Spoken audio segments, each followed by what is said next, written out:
রাজশাহীতে ক্লুলেস ২ হত্যার মামলার রহস্য উদ্ঘাটন করেছে আরএমপি পুলিশ। পৃথক অভিযানে একাধিক আসামিকে গ্রেফতার করা হয়েছে। উদ্ধার করা হয়েছে আগ্নেয়াস্ত্র ও গুলি। রাজশাহী মেট্রোপলিটন পুলিশের আয়োজিত সংবাদ সম্মেলনে জানানো হয়, চলতি বছরের ১৪ ফেব্রুয়ারির রাতে নগরীর মতিহাট থানার খোজাপুর এলাকায় এশার নামাজে যাওয়ার পথে গুলি করে হত্যা করা হয় গোলাম মোস্তফাকে। দীর্ঘ তদন্তের পর গতকাল মঙ্গলবার রাতে অভিযান চালিয়ে মামলার প্রধান আসামি হাসিবুল ইসলামকে গ্রেফতার করে মতিহাট থানা পুলিশ। পুলিশ জানায়, গ্রেফতারের সময় হাসিবুলের কাছ থেকে একটি পিস্তল, একটি ম্যাগাজিন এবং ৩ রাউন্ড গুলি উদ্ধার করা হয়। প্রাথমিক জিজ্ঞাসাবাদে হাসিবুল স্বীকার করেছে, নিহত মোস্তফার দায়ের করা একটি মামলার জের ধরে পরিকল্পিতভাবে তাকে হত্যা করা হয়।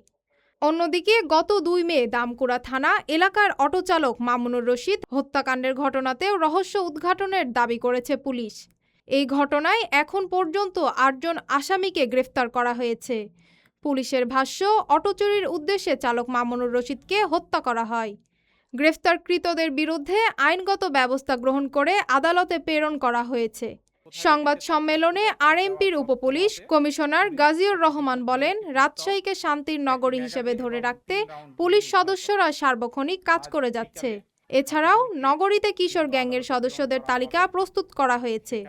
অভিযুক্তদের পর্যায়ক্রমে গ্রেফতার করে আইনের আওতায় আনা হবে বলেও জানান তিনি। Sadia Tabassum, daily citizen voice.